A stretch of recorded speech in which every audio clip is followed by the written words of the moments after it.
Assalamualaikum warahmatullahi wabarakatuh. Perkenalkan, nama saya Andri Alwianto. NPM saya 1804050004. Saya mahasiswa dari Prodi PGMI Fakultas Agama Islam Universitas Muhammadiyah Magelang. Video kali ini saya buat untuk tugas asesmen akhir semester pembelajaran Akidah Akhlak dan SKI MSISD dengan dosen pengampu Bapak Minzani Alfa SPDI MPD. Selamat menyaksikan. Assalamualaikum warahmatullahi wabarakatuh. Selamat pagi anak-anak. Apa kabarmu pada hari ini? Semoga kalian semua dalam keadaan baik-baik saja. Amin. Di sini langsung saja Pak Andri akan menyampaikan materi tentang Asmaul Husna kelas 6, materi yang pertama.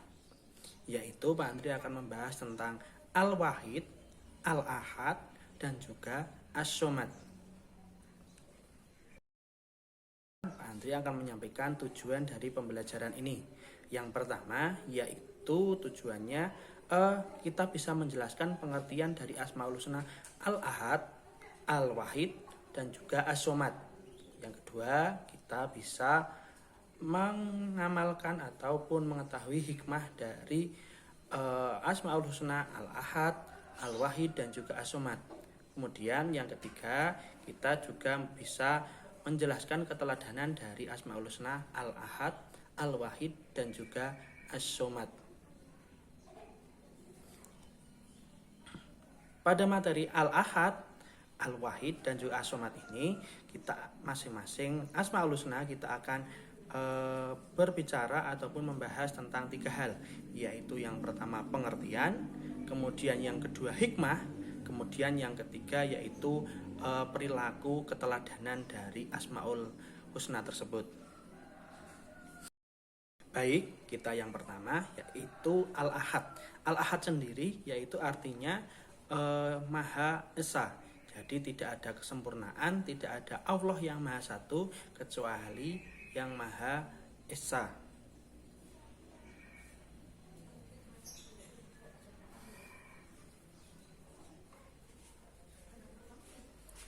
Yang pertama kita akan membahas tentang Al-Ahad, yaitu dari pengertian Al-Ahad. Al-Ahad sendiri yaitu artinya Maha Esa. Jadi tiada yang wajib disembah kecuali Allah.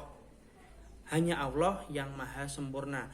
Hanya Allah yang Maha Sempurna di atas muka bumi ini. Tidak ada yang bisa menandingi Allah, tidak ada yang bisa menyamai Allah, dan tidak ada yang lebih dari Allah. Dalam surat Al-Ikhlas ayat 1 yaitu menerangkan bahwa katakanlah wahai Muhammad, dialah Allah yang Maha Esa. Jadi sudah dijelaskan dalam Quran surat Al-Ikhlas ayat 1 jika Allah itu adalah Maha Esa. Kemudian yang kedua yaitu hikmah dari Al-Ahad. Hikmahnya yaitu yang pertama, tidak ada yang menandingi Allah Subhanahu wa Ta'ala. Yang kedua yaitu Allah Maha Suci dari segala kekurangan dan aib.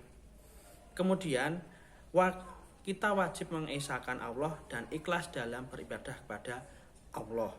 Kemudian yang keempat, merupakan bantahan terhadap orang musyrik dan semua aliran sesat yang sama sekali tidak mengagungkan Allah. Jadi tergolong orang-orang yang sesat jikalau mereka semua tidak mengesahkan Allah atau tidak beriman kepada Allah.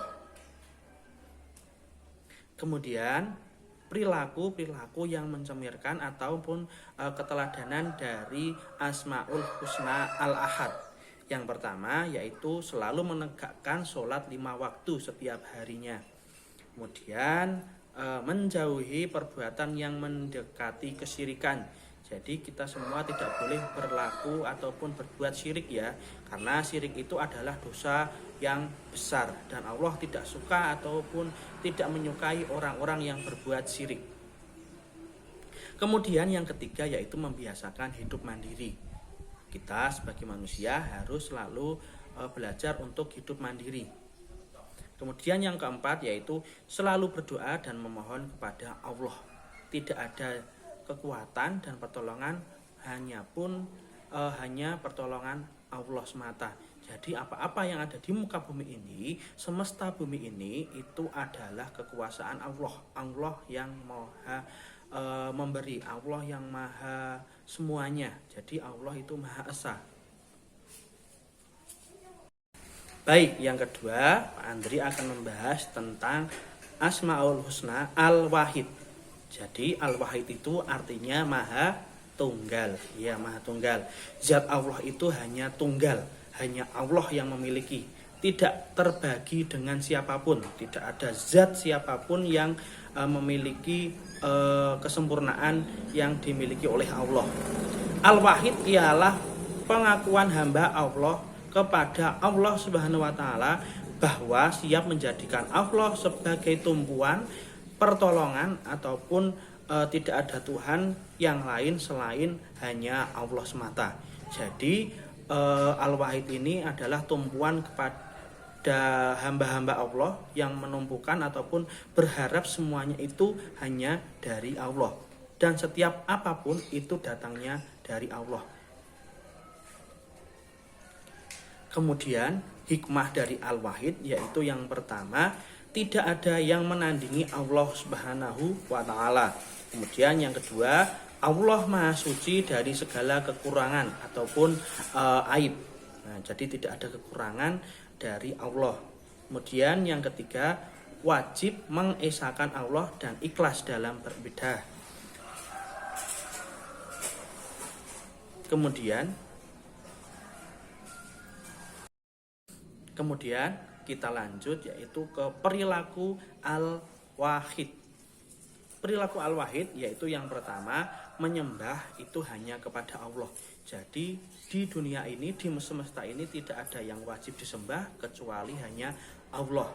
Jikalau ada orang yang menyembah selain Allah, manusia-manusia itu atau hamba-hamba itu atau orang-orang itu adalah termasuk orang-orang yang sesat, orang-orang yang musyrik. Dan musyrik itu adalah dosa yang tidak diampuni oleh Allah. Kemudian tidak mensekutukan Allah. Jadi kita sebagai hamba Allah tidak boleh mensekutukan Allah.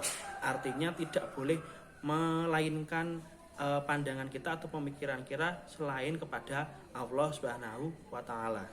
Kemudian yang ketiga, mengakui Tuhan hanya satu yaitu Allah. Jadi Tuhan yang wajib kita sembah, Tuhan yang ada di muka bumi ini, di semesta ini hanya Allah semata. Kemudian yang ketiga yaitu kita akan membahas bersama yaitu tentang Asmaul Husna As-Somad. As-Somad itu artinya maha sempurna. Jadi tidak ada kesempurnaan melebihi dari Allah Subhanahu wa taala. Tidak ada zat yang paling sempurna kecuali hanya Allah Subhanahu wa taala. As-Somad dalam Quran surat Al-Ikhlas menjelaskan bahwa Allah ialah segala sesuatu yang hidup di bumi bergantung padanya. Jadi semua yang ada di bumi ini ialah bergantung dari Allah Subhanahu wa taala. Meminta dan memohon hanya milik Allah Subhanahu wa taala. Kita lanjut, sekarang kita ke hikmah As-Somad. Hikmah As-Somad yaitu ada beberapa yang Pak Andri bahas di sini. Yang pertama yaitu tidak boleh memohon kecuali kepada Allah Subhanahu wa taala. Ini sudah jelas ya, sudah dari tadi kita tidak boleh memohon kecuali hanya kepada Allah Subhanahu wa taala. Kemudian yang kedua, menjadikan Allah sebagai tumpuan hidup pertama dan yang terakhir yang ada di muka bumi ini. Kemudian yang ketiga, dapat menyelamatkan orang lain dengan tenaga, pikiran, dan tutur kata yang baik. Kemudian yang keempat, berusaha menjadi pribadi yang baik bagi orang lain dan bagi keluarga. Jadi kita harus menjadikan diri kita itu sebagai pribadi yang baik. Kemudian yang ketiga yaitu perilaku keteladanan dari Asmaul Husna As-Somad. Yang pertama yaitu meminta sesuatu itu hanya kepada Allah Subhanahu wa taala. Jadi kita meminta sesuatu hal, sesuatu apapun yang ada di muka bumi ini hanya kepada Allah. Kemudian yang kedua, saling berusaha membantu saudara yang sedang kesusahan. Jadi kita sebagai manusia harus saling membantu. Kemudian yang ketiga, meminta kemudahan hanya kepada Allah Subhanahu wa taala. Kemudian yang keempat, selalu berzikir, berdoa kepada Allah. Kemudian yang kelima, menggantungkan segala harapan hanya kepada Allah, bukan kepada makhluk lain selain Allah. Kemudian yang keenam, yaitu selalu bersyukur dengan rizki pemberian Allah. Kemudian yang ketujuh, bersujud hanya kepada Allah Subhanahu wa taala. Nah, itu tadi perilaku-perilaku keteladanan dari As-Somad. Sekian pembelajaran pada hari ini, yaitu tentang Asmaul Husna. Kita sudah membahas tentang pengertian, hikmah, dan juga perilaku, yaitu dari Asmaul Husna 3, yaitu yang pertama dari Al-Ahad, kemudian Al-Wahid, dan juga As-Somad. Semoga pembelajaran pada pagi hari ini bermanfaat untuk kita semua. Ada kurang dan lebihnya dari Pak Andri dalam menyampaikan pembelajaran pada pagi hari ini. Pak Andri mohon maaf yang sebesar-besarnya. Pak Andri akhiri, wassalamualaikum warahmatullahi wabarakatuh.